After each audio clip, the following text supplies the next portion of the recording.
आए खासान रसूल वक्त दुआ है, आए खासान रसूल वक्त दुआ है, उम्मत पे तेरी आके अजब वक्त पड़ा है, उम्मत पे तेरी आके अजब वक्त पड़ा है, जो दिन बड़ी शान से निकला था वतन से, जो दिन बड़ी शान से निकला था वतन से, परदेश में वह आज गरीबुल गरबा है, परदेश में वह आज गरीबुल गरबा है।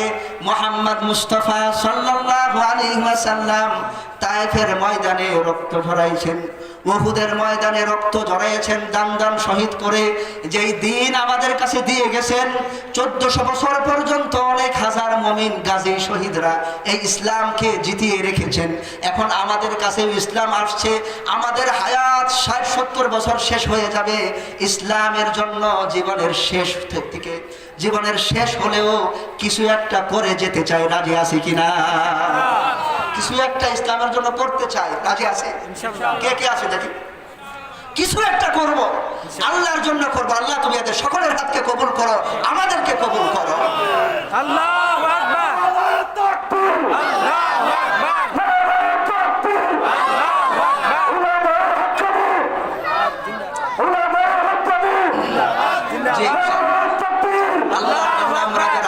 তুলেছি, আল্লাহ আমাদের নিয়াতকে কবুল করুন। রব্বুল আলামিন আমাদেরকে এই ইসলাম দিয়েছেন, দায়িত্ব আছে। আলা কুল্লুকুম রাইন, নবীজি দায়িত্ব পালন করে চলে গেছেন, আমাদের উপর দায়িত্ব গেছে ইসলামের উপরে যেন আঘাত না আসে। ও মুসলমান, তোমার সম্মান নষ্ট হোক, ও মুসলমান ধন সম্পদ নষ্ট হোক, কিন্তু ইসলাম যেন নষ্ট না হয়, ইসলামের যেন ক্ষতি না হয়। আল্লাহ তাআলা বলেছেন, ওয়ালা ইয়াদরিবনা বিআরজুলিহিন্না লিইউআলামা মা ইউখফিনা মিন যিনাতিহিন্না ওয়া তুবু ইলাল্লাহি জামিআন আইয়ুহাল মুমিনুনা লাআল্লাকুম তুফলিহুন। সূরা নূরের মধ্যে আল্লাহ তাআলা বলতেছেন 21 নম্বর আয়াতে যে হে ঈমানদারেরা, নারী যারা মহিলারা আছো, তোমাদের উপর আমি এতটুকু পরিমাণ পর্দা ফরজ করলাম, আর পুরুষদের উপরও এতটুকু পরিমাণ পর্দা ফরজ করলাম। সুবহানাল্লাহ, সুবহানাল্লাহ। কুল লিল মুমিনিনা ইয়াগুদ্দু মিন আবসারিহিম ওয়া ইয়াহফাযু ফুরুজাহুম। এটা কার কথা? আল্লাহ। মুমিনিন মানে জমা, এক বচন মুমিন, বহু বচন মুমিনিন। কুল লিল মুমিনিনা, হে নবী আপনি মুমিনদেরকে বলেন, ইয়াগুদ্দু মিন আবসারিহিম, মুমিনিনা ইয়াগুদ্দু মিন আবসারিহিম, হে মুমিন পুরুষ তোমরা যেন তোমাদের দৃষ্টিকে নত রাখো, ওয়া ইয়াহফাযু ফুরুজাহুম, এবং লজ্জা স্থানকে হেফাজত করো। এটা হলো পুরুষের পর্দা। এটা কার পর্দা? পুরুষের। ইয়াগুদ্দু মিন আবসারিহিম ওয়া ইয়াহফাযু ফুরুজাহুম, মনে রাখেন পুরুষের পর্দা কি? পুরুষের পর্দা হলো দৃষ্টিকে অবনত রাখা, নারীর সামনে আসলে, মহিলার সামনে আসলে দৃষ্টিকে নিচু করা। এটা কার আইন? পুরুষের জন্য আইন হলো দৃষ্টিকে নিচে রাখা, লজ্জা স্থান হেফাজত করা। এটা হলো পুরুষের পর্দা। এটা কি? পুরুষের পর্দা। আর মহিলার পর্দাটা কি? ওয়াকুল লিল মুমিনাতি ইয়াগুদ্দুনা মিন আবসারিহিন্না ওয়া ইয়াহফাযুনা ফুরুজাহুন্না। আর মুমিন নারীর পর্দাও 1 নাম্বার দৃষ্টিকে নিচে রাখা। কোন পুরুষ যুবক সামনে আসলে দৃষ্টিকে নিচু রাখা এবং লজ্জা স্থান হেফাজত করা। এরপর বিশেষ পর্দা হলো ওয়ালা ইয়াদরিবনা বিআরজুলিহিন্না লিইউআলামা মা ইউখফিনা মিন যিনাতিহিন্না, যে তোমরা রাস্তাঘাটে চলার সময়, তোমরা যে পর্দা করছো, রাস্তাঘাটে চলার সময় তোমরা জোরে হাইটো না। মহিলারা কি করো না? কারণ বোরকা পরছো, কিন্তু জোরে হাঁটার কারণে যখন জোরে জোরে হাঁটবা, বোরকা পরলেও জামা দিয়ে ঢাকা আছে, তারপরেও তোমাদের শরীরের অঙ্গ ভঙ্গি একটু হলেও প্রকাশ পেয়ে যায়। কথাটা কিনা? ওয়ালা ইয়াদরিবনা বিআরজুলিহিন্না লিইউআলামা মা ইউখফিনা মিন যিনাতিহিন্না, এটা তোমরা কইরো না। এই আইন কার? এমন সৌন্দর্য প্রকাশ কইরো না যেটা গোপন আছে, এই সৌন্দর্য প্রকাশ করো না। তাহলে সৌন্দর্য প্রকাশ করার নিষেধ, এটা কার কথা? মহিলাদের সৌন্দর্য প্রকাশ করা যাবে? সকল সৌন্দর্যের কেন্দ্র হলো মুখমণ্ডল। কথা ঠিক কিনা? ঠিক। মানুষের শরীরের চেহারা দেখলে যেই পরিমাণ সৌন্দর্য প্রকাশ পায়, অঙ্গ অঙ্গ দেখলে প্রকাশ পায়। তো সাধারণভাবে সকল সৌন্দর্যের কেন্দ্র মুখমণ্ডল। এর জন্য এই মুখমণ্ডল বের করতে হবে না ঢাকতে হবে? থাকতে হবে। আল্লাহর কোরআন স্পষ্ট কথা, কোনো ব্যাখ্যা লাগবে না, আপনারা স্পষ্ট দেখেন। আল্লাহ তাআলা বলতেছেন এতটুকু সৌন্দর্য প্রকাশ করো না যার দ্বারা পিছন থেকে একজন পুরুষ বুঝতে পারে তার শরীরের অঙ্গ ভঙ্গি কিরকম। সুবহানাল্লাহ। এটা হলো আল্লাহর আইন। এই আইনটা আল্লাহ পাকের। এই আইন যদি কেউ না মানে সে মুসলমান থাকবে? কথা বলেন না কেন? আল্লাহর আইন না মানলে মুসলমান থাকবে না। যদি আমলে না করে মুসলমান থাকবে কিন্তু গুনাহগার হবে। আর যদি মুখে বলে এটা পর্দা না, এই আইন আমরা মানি না, সাথে সাথে ওই ব্যক্তি কাফের হয়ে যাবে। কথা ঠিক কিনা? ঠিক। আল্লাহর আইন মানতে হবে। এর জন্য আল্লাহ রাব্বুল আলামিন আমাদেরকে এই আইন, আমাদের মুসলমানদের জন্য, আমাদের ছেলে মেয়েদের জন্য পর্দার আইন রাখা এটা জরুরি না, শুধু শুধু দরকার নাই। জরুরি কিনা? যদি জরুরি হয়ে থাকে শুনেন, হাদিসে পাকে আছে আল্লাহ নবীজি বলেন এই জাহান্নামের মধ্যে আমি মেরাজের রজনীতে ঘুরেছি, জাহান্নামের মধ্যে অধিকাংশই মহিলাদেরকে আমি দেখতে পেয়েছি। দায়ুস মহিলারা, যে মহিলারা পর্দা করে না, মুখ খুলে খুলে তারা চলে, নিজেদের সৌন্দর্য দিয়ে আকৃষ্ট করে পরপুরুষকে, এদেরকে দায়ুস বলা হয়েছে। এই দায়ুস মহিলারা জাহান্নামের মধ্যে অতল গহ্বরে থাকবে, কঠিন শাস্তি এদের হবে। জাহান্নামের মধ্যে হাজার হাজার বছর শাস্তি হবে, আর দুনিয়াতে মাত্র 60-70 বছরের কষ্ট। 60-70 বছর পর্দা করব আর হাজার হাজার বছর জাহান্নামে জ্বলার চাইতে জান্নাতে চলে যাব, এটাই সহজ। কি দরকার আছে এই দুনিয়াতে মাত্র 60-70 বছরের জন্য পর্দাটা ছেড়ে মানুষকে খুশি করব? খুশি কাউকে করা যায় না, মানুষকে খুশি করা যায় না। দেখবেন একজন খুব নাম করা, অনেক খুশি, মানুষ দলে দলে তাকে ভালোবাসে, 2 দিন পরে এর নাম গন্ধ থাকে না। এটাই দুনিয়া, তো নিকৃষ্ট এই দুনিয়া। আপনি দুনিয়ার সাথে দিল লাগাইতেছেন। দুনিয়া কি ভি আর দিন কি ভি আপনে করম সে, দুনিয়া কি ভি আর দিন কি ভি আপনে করম সে, बिगड़ी हुई बातों को मेरी आज बना दो, बिगड़ी हुई बातों को मेरी आज बना दो। দুনিয়ার কোনো ব্যক্তিকে খুশি করা যায় না। কেন খুশি করা যাবে না? একমাত্র আল্লাহকে ছাড়া। তার প্রমাণ হলো কি, একবার ওমর রাদিয়াল্লাহু আনহুর জামানায় একজন নামকরা শিল্পী, নামকরা গায়ক, সারা আরবের মধ্যে তার গানের, তার বাজনার তালে তালে মানুষ মাতোয়ারা হয়ে যায়। এমন এক ব্যক্তি, নাম করা শিল্পী, কিন্তু সময় যেতে যেতে একসময় বৃদ্ধ হয়ে গেছে। মানুষ দিন দিন বৃদ্ধ হয় না যুবক হয়? বৃদ্ধ হয়। এই সময়, এই বৃদ্ধ হওয়া কাউকে ছাড়বে না, মৃত্যু কাউকে ছাড়বে না। কথা ঠিক কিনা? এই ব্যক্তি সারা আরবের লোকদের গান শোনায়া শোনায়া পাগল করে, মাতোয়ারা করে। এই ব্যক্তি বৃদ্ধ হয়ে গেছে, এখন আর গলায় সুর আসে না। বুইরা হয়ে গেলে সুর আসে, বুইরা হয়ে গেছে, সুর হয় না। এখন যার গানের মাহফিলে, যার গানের আওয়াজে হাজার হাজার মানুষ হাততালি দিত, লাফাইতো, এখন দেখে যে টান দেয় আর মানুষ খালি দৌড় দেয়। যত সে টান দেয় মানুষ তত দৌড় দেয়। উনি চিন্তা করলে এত নিষ্ঠুর, আমার নাম শুনলে মানুষ হাজার হাজার মানুষ এই তারা পাগল হয়ে আসতো, আর এরা আজকে আমার এই, আমি অসহায়, বৃদ্ধ হইলে বেশি কষ্ট, টাকা পয়সার বেশি প্রয়োজন না সুস্থ থাকতে বেশি প্রয়োজন? বৃদ্ধ মানুষ, টাকা পয়সার প্রয়োজন, খাবার দাবার প্রয়োজন। এখন কেউ টাকাও দেয় না, গানও শোনে না, পড়ছে মহাবিপদে। বেহালাও বাজাইতে পারে না, হাত কাঁপতে থাকে। এই ব্যক্তি আকাশের দিকে তাকিয়ে বলতেছে, হে আল্লাহ, আপনার জমিনের মানুষ যে এত নিষ্ঠুর, আমার গানের আওয়াজে তারা পাগল হয়ে মাতোয়ারা হয়ে হাততালি দিত, আজকে আমার গান হইতেছে, আমার জান বের হয়ে যাচ্ছে, আমার বিপদের সময় কেউ তো আমার বন্ধু সেজে আসে না। ও মাওলা, কেমন দুনিয়া আপনার! এই দুনিয়াকে লাথি দিলাম, আজ থেকে এই দুনিয়ার সাথে আমার সম্পর্ক হবে না, আজ থেকে আমার সম্পর্ক রব্বুল আলামিনের মুমিনের সাথে হবে। সুবহানাল্লাহ। এই কথা বলে এই ব্যক্তি অসহায়ের মতো হাঁটতেছে, কোথায় যাবে? একটা কবরস্থান দেখতে পায়। কবরস্থান দেখে কবরস্থানের কাছে গেল। কবরস্থানের কাছে যেয়ে দেখে পুরান কবর একটা আছে, গর্ত হয়ে আছে, উঁচু নিচু হয়ে পড়ে আছে কবরগুলো। একটা কবরের কাছে যেয়ে বলতেছে, না, এই তো আমার জায়গা, আমার সাথী আমার কবরই হবে। কবরের মধ্যে নেমে গুনগুন গুনগুন করে এই ব্যক্তি কাঁদতেছে, চোখ দিয়ে পানি বের হইতেছে, আর আল্লাহকে ডাকতেছে, আল্লাহ, দুনিয়ার মানুষ খুশি হয় না, এরা সব নিমক হারা। কথা ঠিক কিনা? ওমর রাদিয়াল্লাহু আনহু, আল্লাহ যে কত দয়ালু, আল্লাহ যে কত দয়ালু। লন্ডন কি হাওয়া দিল মে লাগি, মাদার পিদার ভুল গাই। लंदन की हवा दिल में लगी, मदर पिदर भूल गई। साया एक कुफर दिल में पड़ा, नूरे खुदा भूल गई। साया एक कुफर दिल में पड़ा, नूरे खुदा भूल गई। গেছে লন্ডনে। কোথায়?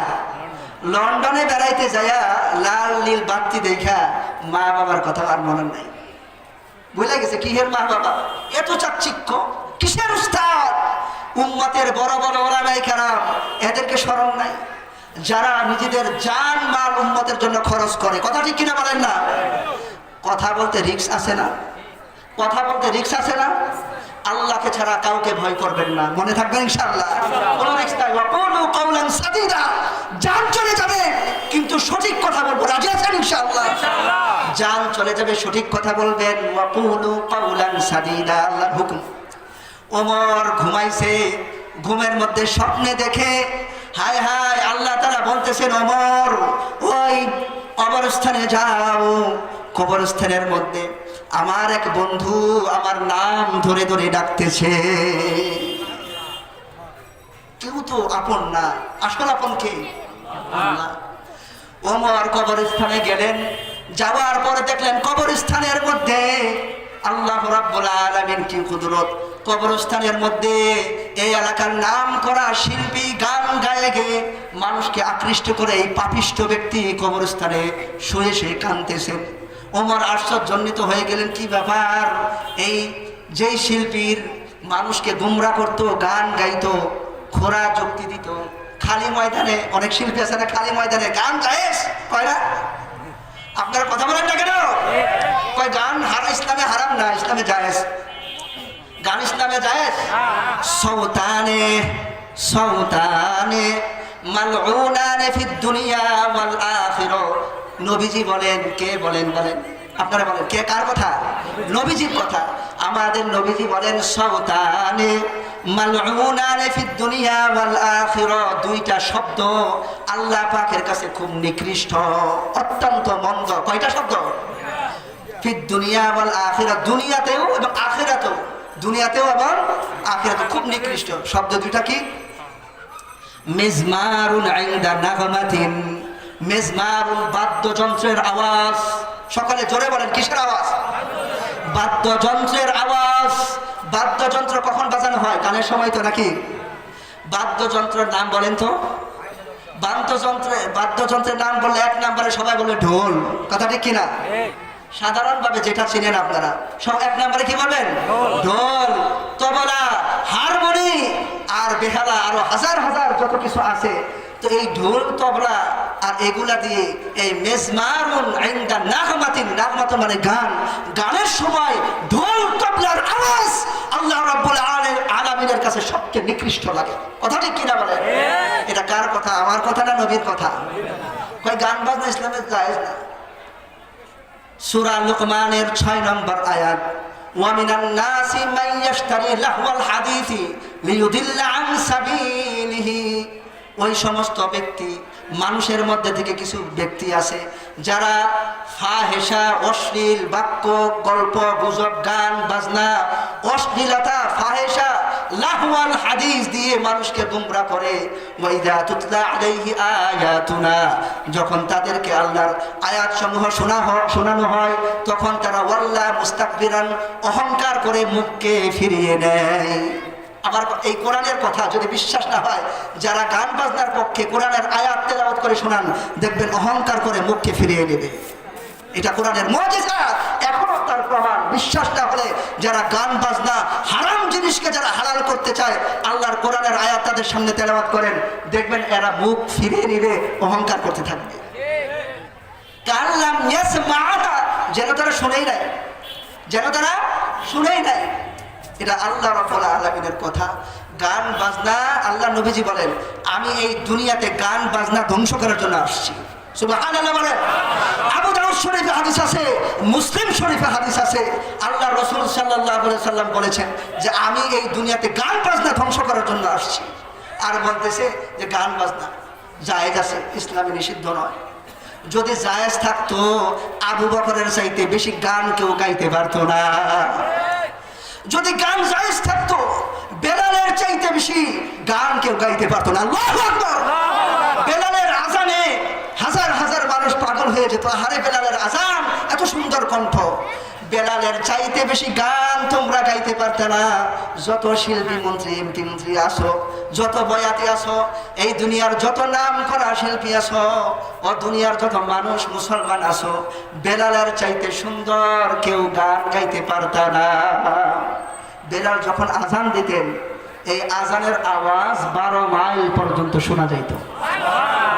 আপনি এত আসতে সুবহানাল্লাহ,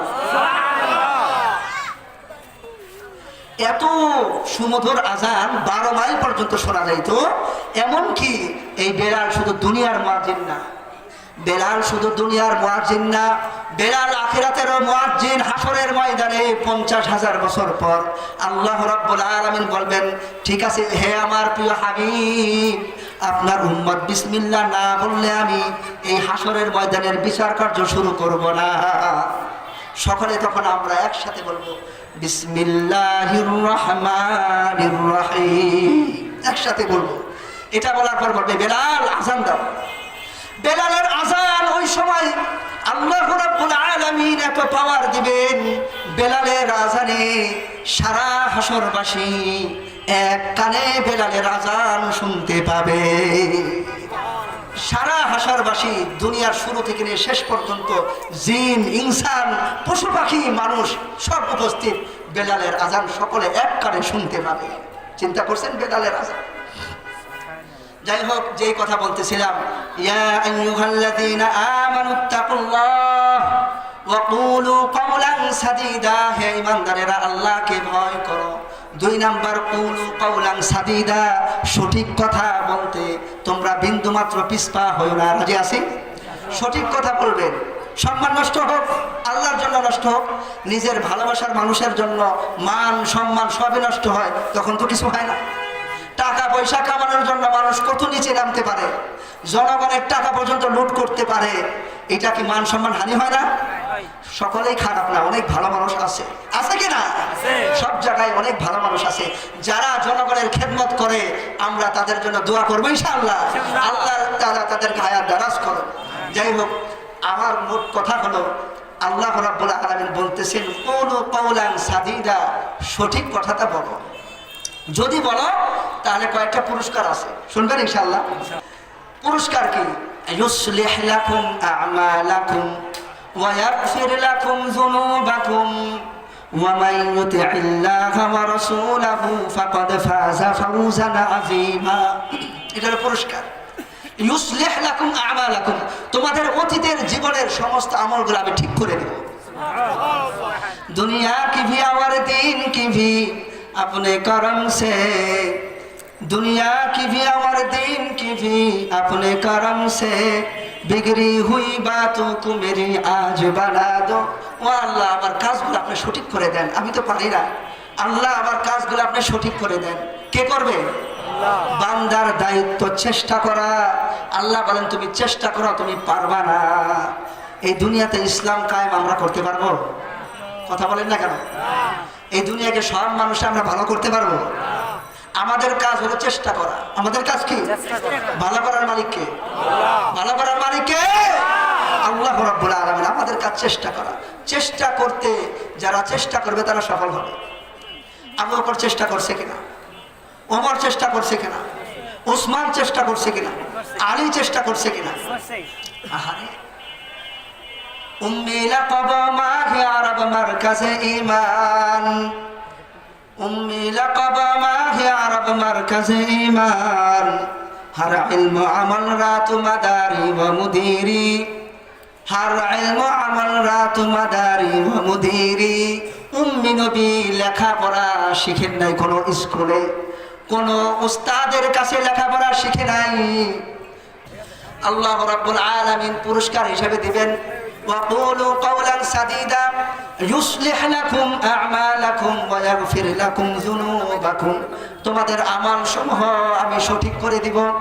দুনিয়া में सदाकत में तेरा नाम रहेगा, सिद्दीक तेरा नाम से सलाम रहेगा, सिद्दीक तेरा नाम से सलाम रहेगा, दुनिया में अदालत में तेरा नाम रहेगा, ফারুক তেরা নাম সে সালাম রহেগা।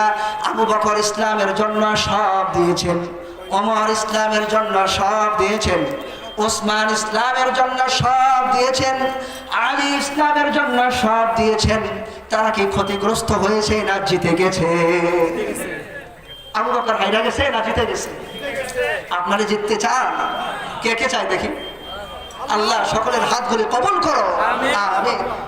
ইউসলিহ লাকুম আ'মালাকুম তোমাদের আমল সমূহ আমি সঠিক করে দেব, ওয়া ইয়াগফির লাকুম যুনুবাকুম আর তোমাদের পাপ সমূহ আমি ক্ষমা করে দিব। দেখেন, আল্লাহ যদি মাফ না করে তাহলে কোনো উপায় আছে? উপায় আছে? দেখেন, পুনসিরাত হাসরের ময়দানের পরে আছে কি অনেক ঘাটি, মিজান আছে, পুনসিরাত আছে, আমলনামা আছে। পুনসিরাতের মধ্যে এক ব্যক্তিকে কি করবে জানেন? এক ব্যক্তিকে বলবে যাও এই পুনসিরাত পার হলে জান্নাত, নাইলে না। ওই ব্যক্তি আবেদ, ওই ব্যক্তি কি খুব আমল করে, মসজিদে অনেক নামাজ পড়ে, অনেক রোজা রাখে, খুব আমলদার, এইরকম একজন ব্যক্তি হজ করে, রোজা রাখে, যাকাত দেয়, এইরকম একজন ব্যক্তি যখন আমল করে আল্লাহ তাআলা বলবে যাও পুনসিরাত পার হয়ে জান্নাতে যাও। বলেন, আমাকে আপনাকে আমাদের সকলকে পুনসিরাত পার হতে হবে না? সকালে বলেন না, পুনসিরাত পার হতে হবে।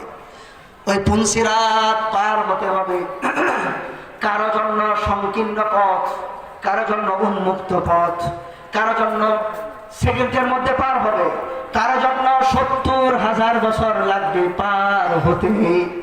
ওই আমলদার ব্যক্তি পুনসিরাত হাঁটতে থাকবে, হাঁটতে থাকবে, যেতে যেতে যেতে যেতে বহুদূর যাওয়ার পর ওই ব্যক্তি পুনসিরাতের বহুদূর যাওয়ার পর তাকিয়ে দেখবে পুনসিরাতের ১০০ ভাগের ২ ভাগও পার হতে পারে নাই। এমন সময় খুব পানি পিপাসা লাগবে। ওই ব্যক্তি বলবেন ইয়া আল্লাহ, এত পানি পিপাসা লাগছে, পানি পিপাসা লাগছে, কি করব? হঠাৎ দেখবে এক ব্যক্তি পানি পানি বলতেছেন যে এই যে পানি, কে আছো পানি নিবা, পানি খেতে পারো, পানি কিনতে পারো, এইখানে পানি বিক্রি হয়। ওই ব্যক্তি বলবে ও ভাই, পানি পিপাসায় মত্ত, খুব পানি পিপাসায় কলিজা ফেটে যাচ্ছে, পানি দাও। ব্যক্তি বলবে তোমার জীবনের অর্ধেক আমল আমাকে দিলে, তোমার জীবনের অর্ধেক আমল যদি দিয়ে দাও আজকে হাসরের ময়দানে তোমাকে পানি দেওয়া হবে। পানির তীব্রতায়, পানি পিপাসার তীব্রতায় বলবে ঠিক আছে, আধা জীবনের সকল আমল দিয়ে দিলাম, নামাজ রোজা হজ যাকাতের সকল সওয়াব, আধা জীবনের সওয়াব দিয়ে দিলাম, এক গ্লাস পানি দাও। পানি খাওয়ার পর আলহামদুলিল্লাহ সে আবার রওনা করবে পুলসিরাতে। সুবহানাল্লাহ বলেন। আবার যেতে যেতে যেতে যেতে বহুদূর যাওয়ার পর আবারও তার পানি পিপাসা লাগবে। কারণ কি? কারণ হলো পুনসিরাতের নিচে হলো জাহান্নাম। পুনসিরাতের নিচে কি? আর ওই পাশে পুনসিরাতের ওই পারেই হলো জান্নাত। মাঝখানে জাহান্নাম, ওই পারে জান্নাত, আর এই পার হলো হাসরের ময়দান। আল্লাহু আকবার! কি একটা জায়গা, কঠিন ময়দান। নবী ওলি শহীদ কেউ বাকি থাকবে না, সকলকেই পুনসিরাতে অবস্থান করতে হবে। আল্লাহ তাআলা বলেন তোমাদের মধ্যে কোনো ব্যক্তি বাদ নাই, পুনসিরাতে যাইতে হবে না, এই জাহান্নামের উপরে যাইতে হবে। তো এত আগুনের তীব্রতা, এই যে শীতের দিন, জাহান্নামের মধ্যে ২টা অংশ আছে। কয়টা? জাহান্নামে আগুনের শাস্তিও আছে, বরফের শাস্তিও আছে। আমার হাবিব, আমাদের নবীজি হাবিব সাল্লাল্লাহু আলাইহি সাল্লাম বলেন জাহান্নামের মধ্যে যখন গরমের দিনে নিঃশ্বাস ছাড়ে, জাহান্নামের ভিতর থেকে নিঃশ্বাস ছাড়া হয়, তখন ওই নিঃশ্বাসের কারণে সারা দুনিয়াতে গরমের দিন আসে। আর জাহান্নাম যখন তার অন্য প্রান্ত থেকে শীতের হাওয়ার নিঃশ্বাস ছাড়ে, তখন সারা দুনিয়াতে শীতের হাওয়া বয়ে যায়, সারা দুনিয়াতে শীতের দিন আসে। তাহলে এই শীত আসতেছে কোথা থেকে? জাহান্নাম থেকে। কত ভয়ঙ্কর জায়গা! ওই জায়গার নিঃশ্বাসের কারণে আমাদের এখানে শীতে আমরা কাঁপতে থাকি।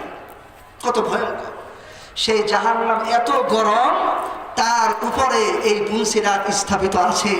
এটার উপর দিয়ে যাবে আর গরম লাগবে না, এটা কি হয়? নিচে দিয়ে আংটা আছে, আংটা পাপিষ্ঠরা হাইটা যাবে, আংটা দিয়ে টান দিয়ে জাহান্নামের মধ্যে ফেলানো হবে। কত ভয়ঙ্কর! আমরা আনন্দ ফুর্তিতে থাকতেছি, মনে করতেছি দুনিয়া তো সমস্যা কি, আল্লাহ আল্লাহ করতেছি। তো আল্লাহকে শুধু আল্লাহ আল্লাহ বলতে বলছে না, তার আইন মানতে বলছে। নামাজ না পড়া শুধু আজানের উত্তর দিলে হবে? নামাজ না পড়া সুবহানাল্লাহ বললে হবে? নামাজ না পড়া আল্লাহু আকবার জিকির করলে হবে? পীরের মুরিদ হইলেই ব্যস্ত হয়ে যাবে নামাজ না পড়লে? ওই ব্যক্তি সারা জীবন আমলও করছেন, জিকিরও করছেন, নামাজও করছেন, সব আমলও করার পরও দেখেন তার কি অবস্থা। এক গ্লাস পানির বিনিময়ে জীবনের অর্ধেক আমল চলে গেল। আর এক গ্লাস পানি পিপাসা লাগছে, আবারও দেখে ওই ব্যক্তি পানি পানি বলতেছে, কি যন্ত্রণা! পানির পিপাসাও লাগে, আবার দেখি পানি বিক্রির লোকও পাওয়া যায়। আচ্ছা ঠিক আছে ভাই, এক গ্লাস পানি দেন, আর এক গ্লাস পানি দেন ভাই। বলতেছে তোমার বাকি জীবনের অর্ধেক আমল দিয়ে দাও, তাহলে আর এক গ্লাস পানি পাবা। আপনার কাছে 10,000 টাকা আছে, একবার 5,000 টাকা দিয়ে দিলেন, আবারও চাই 5,000 টাকা দিয়ে দিলেন, আর কি আছে? খালি ফকির। আয় হায়! হাসরের ময়দানে আবার অর্ধেক জীবনের আমল দিয়ে দিল। এখন এই ব্যক্তির কোনো আমল নাই। আমল না থাকলে পুলসিরাতে অগ্রসর হওয়া যাবে না। অগ্রসর হওয়া যাবে? ওইখানে আটকাই গেছে, হাঁটতে পারে না। এখন এই ব্যক্তি বলতেছে, হায় হায়, এত আমল করলাম, মনে মনে ভাবছিলাম এই এলাকার মধ্যে আমার চাইতে বড় আমলদার কেউ নাই। এত তাবলীগ করলাম, 3 চিল্লা লাগিয়া, আমি তো ইমাম সাহেবের চাইতে বড়। 3 চিল্লা দিয়া 2 দিন তাবলীগ কইরা মাওলানার চাইতে বেশি বুঝে। আছে না এরকম? এখন কই হুজুর লাগে না, তাবলীগ কি হুজুররা বুঝে? না হুজুররা বলেন না। এই তাবলীগ জামাত প্রতিষ্ঠা করছে কারা? কথা বলেন না কেন? আলেমরা তাবলীগ জামাত প্রতিষ্ঠা করছে, আর বলতেছে আলেমরা তাবলীগ বুঝে না। এই পণ্ডিত ধরা খাবে, বলবে যে সারা জীবন এত আমল করলাম, আমি তো মনে করেছিলাম আমার চাইতে বড়। এগুলা কি বানানো কথা না হাদিসের কথা? সকালে বলেন না, বানানো কথা না হাদিসের কথা? মান সুইলা আন ইলমিন আলিমাহু সুম্মা কাতাবাহু উলজিমা ইয়াউমাল কিয়ামাতি বিলিজামিন মিন নার। কথা জিজ্ঞাসা করা হবে আর সঠিক কথা গোপন করবে, হাসরের ময়দানে গলার মধ্যে এইরকম বেরি পরায়া, আগুনের বেরি পরায়া তাকে উপস্থিত করা হবে। আমরা আগুনের বেরি পড়তে রাজি না, এর জন্য যা হবে হবে, হক কথা বলবো। রাজি আছি ইনশাআল্লাহ? কি হবে? কি করবে? কি করবে? আল্লাহর চাইতে বেশি আযাব কেউ দিতে পারবে? ফায়ুআযিবুহুল্লাহু আযাবাল আকবার। হাসরের ময়দানে আল্লাহ তাআলা যে আযাব দিবেন, আল্লাহর আযাবের চাইতে কঠিন আযাব কেউ দিতে পারবে না। রিমান্ডে কি শাস্তি হয়? রিমান্ডে কোনো শাস্তি হয় না। আল্লাহ যেদিন শাস্তি দিবে, এখন শাস্তির বৈজ্ঞানিক ব্যাখ্যা আছে, সময় নাই, শেষ করে দিব। বৈজ্ঞানিক ব্যাখ্যা হলো, শরীরে আঘাত লাগলে এই আঘাতের সিগন্যাল যায় ব্রেনে, ব্রেন থেকে সিগন্যাল আসে কলবে, কলব থেকে এই ব্যথা অনুভব হয়। সুবহানাল্লাহ। কিন্তু হাসরের ময়দানে তা হবে না। হাসরের ময়দানে শাস্তি ব্রেনে সিগন্যাল লাগবে না, সরাসরি কলিজার মধ্যে আযাব হয়ে যাবে, সরাসরি কলিজার মধ্যে আযাব হবে। সুতরাং মনে করছেন যে জাহান্নাম আর কি জিনিস, সাধারণ নামাজ রোজা করতেছি বেহেশতে চলে গেছে, এত সহজ? প্রত্যেক এলাকার ইমামকে উপস্থিত করা হবে, হক কথা যদি না বলো জিহ্বা কেটে দেওয়া হবে। এর জন্য হক কথা বলতে কোনো বাধা আছে? কিসের ভয়? আপনারা ভয় পান? দেখি কারা কারা ভয় পান না। আল্লাহু আকবার, আলহামদুলিল্লাহ, আলহামদুলিল্লাহ বলেন। তো ওই ব্যক্তি বলবে, আল্লাহ এত আমল করলাম, জান্নাতে যাইতে পারবো না। আল্লাহ বলবেন, তুই মনে করছস তোর আমল দিয়ে তুই জান্নাতে যাবি? তোর আমল দিয়ে জান্নাতে যাবি? বলেন, আমল দিয়ে জান্নাতে যাও না, আল্লাহর দয়া লাগবে? বেটা আল্লাহর দয়া ছাড়া যত আমালি করস জান্নাতে যাওয়ার উপায় নাই। আল্লাহু আকবার। অথচ বলতেছে আমার পীরে আমাকে জান্নাতে নিয়ে যাবে। হ্যাঁ? পীরে জান্নাতে নিয়ে যাবে? আল্লাহর হাবিব সাল্লাল্লাহু আলাইহি সাল্লাম বলেন নবীরা পর্যন্ত ইয়া নাফসি ইয়া নাফসি করবে, নবীরা পর্যন্ত ইয়া নাফসি ইয়া নাফসি করবে। আর সেদিন এরকম পীর মুরিদের কোনো দাম আছে? সেদিন আল্লাহর অনুমতি দেওয়া হবে। আল্লাহর দয়া যখন প্রকাশিত হবে তখন আল্লাহ অনুমতি দিবে, ঠিক আছে যাও, হক্কারে আলেম যারা আসো, হাফেজ যারা আসো, তোমাদেরকে পাওয়ার দেওয়া হলো, উম্মতের ভালো মানুষগুলোকে সুপারিশ করে জান্নাতে নিয়ে যাও। এক একজন আলেমের সুপারিশে হাজার হাজার মানুষ, লক্ষ লক্ষ মানুষ একজন আলেমের সুপারিশে জান্নাতে চলে যাবে। আজ নবীজি ফখর করছে যে আমার উম্মতের মধ্যে আলেমদের এত দাম আছে। অনেক নবী আছে 3 জন মানুষ নিয়ে জান্নাতে যাবে। সুবহানাল্লাহ। নবীদের মর্যাদা কিন্তু অনেক বেশি। যত নবী হোক সকলের মর্যাদা কি অনেক বেশি। নবীদের মর্যাদা কিন্তু শ্রেষ্ঠ। কিন্তু নবীজি ফখর করতেছেন আমার উম্মতের মধ্যে এমনও মানুষ হবে যাদের দ্বারা হাজার মানুষ জান্নাতে যাবে। আবার কারো কারো যারা হাফেজদের দ্বারা 10 জন মানুষ, যাদের জন্য ওয়াজিব জাহান্নাম, হাফেজরা এরকম 10 জন মানুষকে সুপারিশ করে জান্নাতে নিতে পারবে। সুবহানাল্লাহ। যাই হোক, এই ব্যক্তি তখন আল্লাহ পাক বলবে যে বান্দা তুমি মনে করছিলা যে তোমাকে তোমার আমল জান্নাতে নিয়ে যাবে, না, আমি আল্লাহ রাব্বুল আলামিনের দয়া ছাড়া কেউ জান্নাতে যেতে পারবে না।